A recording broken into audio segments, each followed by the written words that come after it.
पाकिस्तान में लश्कर आतंकी शौकत की मौत। संदिग्ध हालात में शौकत की मौत हुई है। अब्दुल रहमान मक्की का करीबी था आतंकी शौकत।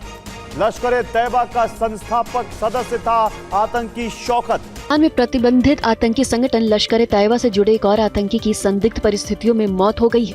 आतंकी का नाम शौकत था, जो लश्कर तैयबा का संस्थापक सदस्य होने के साथ ही टॉप कमांडर अब्दुल रहमान मक्की का बेहद करीबी माना जाता था। इंडियन एजेंसीज जो हैं वो पाकिस्तान के अंदर इन्वॉल्व हैं लोगों को कत्ल कराने में।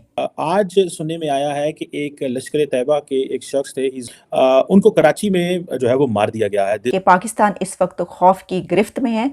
अब खौफ की गिरफ्त में तो हम इस तरह कह सकते हैं कि अगर हम देखें तो इस वक्त चारों तरफ से पाकिस्तान पर हमले हो रहे हैं। मास्टरमाइंड कहते हैं इसको इंडियन मीडिया वाले। मुंबई हमले किए गए, उसके मास्टरमाइंड, उसको कत्ल किए जाने के पीछे ये रा की साजिश है। अब आपको पता है ना, हम तो मजाक में ये अक्सर लफ्ज़ इस्तेमाल किया करते हैं क्योंकि यहाँ पे तो ज़ुबान ज़द-ए-आम है ना पाकिस्तान में, यानी कोई कुत्ता भी ज़ख्मी हो जाए या कहीं पर कुछ हो जाए तो कहते हैं लो जी ये तो रा की साजिश है।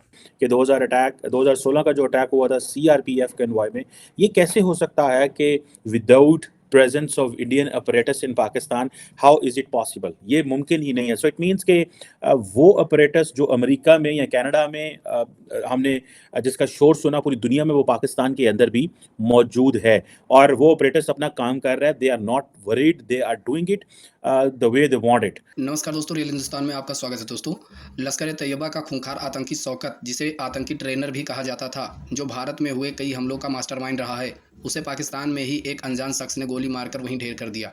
ये वही आतंकी है जो भारत में घुसपैठ कराने से लेकर कश्मीर में आतंक फैलाने तक की ट्रेनिंग देता था। कई रिपोर्ट्स में इसे सर्जिकल स्ट्राइक के समय भी भारत के खिलाफ एक्टिव बताया गया था, लेकिन अब ना कोई धमाका हुआ, ना कोई रेड, बस एक गोली चली और एक और जिहादी का सफाया हो गया। इस खबर के सामने आते ही पाकिस्तान की मीडिया में हड़कंप मच गया है। कुछ रिपोर्ट्स इसे रॉ का वार बता रहे हैं तो कुछ कह रहे हैं कि भारत अब चुप नहीं बैठता, सीधा जवाब देता है। देखिए इस वीडियो में कैसे एक आतंकी का सफाया पाकिस्तान में बैठे बाकी आतंकियों को भी कांपने पर मजबूर कर रहा है। और सुनिए पाक मीडिया का डर, चीफ और बौखलाहट रियल हिंदुस्तान पर कर रहे हैं। ये कश्मीर वाला ये जहाँ पे वो लोग जो माजी में कश्मीर में किसी न किसी चीज़ में इन्वॉल्व रहे, उनको जो है वो भड़काया जा रहा है। और आप उनका देखें, आप उनको कॉन्फिडेंस चेक करें। It means they have not close their operation जो कनाडा और अमेरिका में जिसका शोर था, ठीक है। अननोन गन मैन जो हैं वो कैसे पाकिस्तान के अंदर बिल्कुल राइट बंदे पे पहुंचते हैं। और मैं इस पे एक बात कहूँगा, the Pakistani authorities have failed to establish the link. और बहुत सारे लोग ऐसे भी हैं इंडिया के अंदर जो ये कह रहे हैं कि शायद जो है वो पाकिस्तान की आईएसआई ये सारा कुछ करवा रही है, जस्ट टू जिसे कहते हैं ना डाइवर्ट अटेंशन, कि वो जो है ना अपना बैकयार्ड क्लियर कर रही है। भाई हुकूमत जो होती है या जो एजेंसियाँ होती हैं वो अपने लोगों को थोड़ा ही मारती मरवाती हैं। हुकूमत जिसे वो कहते हैं ना कि वो उसका ये काम तो नहीं है कि अपने लोगों को मारे। हुकूमत की जॉब ये होती है या इंटेलिजेंस एजेंसीज की जॉब ये होती है कि उनका काम ये होता है कि अपने लोगों को प्रोटेक्ट करना। जो इट मीन्स कि जो इंडियन डीप स्टेट है, they absolutely know what's where the people are. Hafiz Saeed के लोग कहाँ पे हैं, वो क्या कर रहे हैं। इट मीन्स कि they are people who are insiders who are telling them, maybe जिसे वो कहते हैं ना वो जो अंदर अंदर कोई लोग होंगे इन ग्रुप्स के अंदर। कई दफ़ा ग्रुप्स के अंदर लड़ाइयाँ हो जाती हैं, so they share the information for sake of money. America में भी देखें, रॉ ने जो किया है वो उन्होंने पैसा लगाया, उन्होंने कहा जी $1 लाख ले लो, पुन्नू फारा कर दो। निजर का भी ऐसे हुआ था।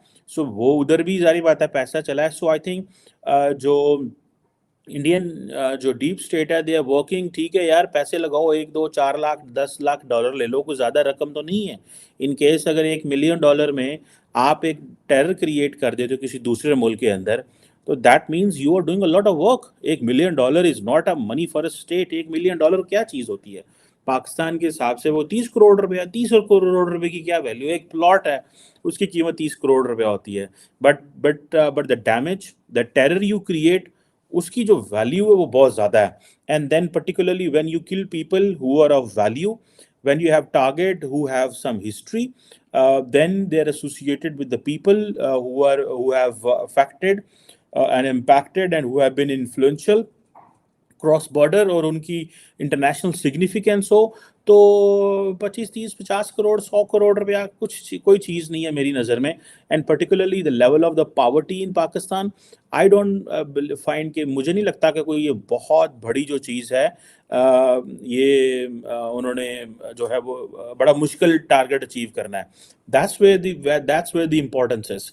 एंड आप कॉन्फिडेंस चेक करें कि चीज़ें जो ख़राब हुई कनाडा में और अमेरिका में, इसके बावजूद ये ऑपरेशन इन पाकिस्तान इस कॉन्टिनेंट, और मैं इस हवाले से I am very much curious to know from the government, हमारे जो इंटीरियर मिनिस्टर हैं या हमारे जो पंजाब एंड सिंध के जो आईजीज हैं, they need to tell to the people of the country. के बारे में कहा जा रहा है कि जनाब ये हाफिज़ सईद जो लश्कर तैयबा ग्रुप जिसके बारे में कहा जाता है कि जो मुंबई हमले किए गए उसके मास्टरमाइंड, उसको कत्ल किए जाने के पीछे ये रा की साजिश है। अब आपको पता है ना, हम तो मजाक में ये अक्सर लफ्ज़ इस्तेमाल किया करते हैं क्योंकि यहाँ पे तो ज़ुबान ज़द-ए-आम है ना पाकिस्तान में, यानी कोई कुत्ता भी ज़ख्मी हो जाए या कहीं पर कुछ हो जाए तो कहते हैं लो जी ये तो रा की साजिश है, उन्होंने आके कर दिया ये। तो अब आप ये देखिए कि इस वक्त अगर ये बात की जा रही है कि ये जो कत्ल हो रहे हैं, क्योंकि इससे पहले भी कई एक कत्ल ऐसे हुए हैं कि जैसे कि कश्मीर में जो कुछ ऐसे लोग एक्टिव थे जिनके बारे में कहा जाता था कि ये जिहादी ग्रुप्स के मेंबर हैं, उनके जब कत्ल हुए, कुछ आप जानते हैं उसके ऊपर हमने प्रोग्राम्स भी किए थे, तो उनके बारे में कहा जाने लगा कि ये किसने किया कत्ल, ये तो इन ग्रुप्स के लोग हैं, इनको कौन कत्ल कर सकता है। तो कहा गया कि ये तो भाई कोई रा की साजिश है, यानी कि इंडियन एजेंसीज जो हैं वो पाकिस्तान के अंदर इन्वॉल्व हैं लोगों को कत्ल कराने में। तो वो नंबर 1 वाले कहाँ हैं? यार मेरा तो सवाल ये है कि नंबर 1 वाले मतलब फिर तो नंबर 1 कोई होर होया ना, जे ਤੁਹਾਡੇ घर दे अंदर घुस के वो मार रहे ने, तो फिर ऐ तो कोई गल ना हुई। तो फिर ये है कि इसको देखने की ज़रूरत है। देखिए मामला बड़ा सीरियस है, बड़ा अहम है। वैसे तो खैर जो वो 50-60 से ज़्यादा लोग मारे गए वो तो आम लोग थे ना, ये तो चलो ग्रुप्स के लोग हैं जो मारे जा रहे हैं, जिनके बारे में कहा जा रहा है कि ये मिलिटेंट्स जो ऐसी तंजीमें हैं उनके लोग हैं और जाके जिहाद करते हैं, कहीं पर निकल जाते हैं, इनके ज़रिए करवाया जाता है। मेरा तो सवाल ये है कि जो आम पाकिस्तानी मर रहे हैं, अफ़गानिस्तान से धमकियाँ दी जा रही हैं, वहाँ के जो आर्मी चीफ़ है वो हर रोज़ आए दिन बैठ के कभी नए नक्शे निकाल देते हैं, कभी धमकियाँ देते हैं, उसको देखने वाला कौन है? तो ये अगर इस तरह की सिचुएशन है कि मुल्क के अंदर गली गली फिर फिर के रॉ के एजेंट आपके लोगों को मार रहे हैं, तो ये तो बड़ा लम्हा फ़िक्री है, इसको देखने की ज़रूरत है। और देखने की ज़रूरत इस तरीके से कि वैसे मेन स्ट्रीम मीडिया पर तो ऐसी कोई खबर आपको नहीं मिलेगी, नहीं चल रही, कभी इक्का दुक्का कहीं पर छोटी मोटी कोई इस तरह से चलेगी कि पतली गली से निकल जाएंगे। लेकिन डॉन में ये पब्लिश हुई है और इसमें यह है कि दफ्तर खारजा जो है हमारी फॉरेन मिनिस्ट्री, उसकी तरफ से अभी तक कोई स्टेटमेंट सामने नहीं आई। अगर तो कोई स्टेटमेंट आती है या कोई डेवलपमेंट सामने आती है तो यकीनी तौर पर हम उस पर बात करेंगे। लेकिन मसला ये है कि अगर किसी के ऊपर ये कहा जाता है कि ये इन्होंने करवाया है या ये इंडिया की एजेंसी रॉ एजेंसी करवा रही है या ये लोग, तो उसके ऊपर आपको प्रूफ भी देने पड़ेंगे, एविडेंस भी देनी पड़ेगी वगैरह वगैरह। आपको याद होगा कि जब जौहर टाउन पर हमला हुआ था हाफिज़ सईद की रिहाइश गाह पर, तो उस वक्त जब ये बात की गई थी पाकिस्तान की तरफ से कि जनाब ये जो है इंडिया की तरफ से करवाया गया, तो फिर उस तरफ से कहा गया कि एविडेंस लाएं, आप हमें प्रूफ दें। तो कोई एविडेंस तो देना पड़ेगा, कोई ये साबित करना पड़ेगा कि ये हो रहा है। या फिर ये कि नंबर 1 वाले जो हैं उनको फिर ऐसा करें कि आप घात में बैठे रहें, जहाँ पर भी आप देखें लो जी अब ये वाला बंदा जो है वो जो बड़ी जिसे कहते हैं कि कोशिशों से पाल पोस के बड़ा किया गया, वो मारा गया, उसके पीछे ये लोग हैं, तो फिर आप भागें उनके पीछे और मारें उनको, या तो ये हो सकता है।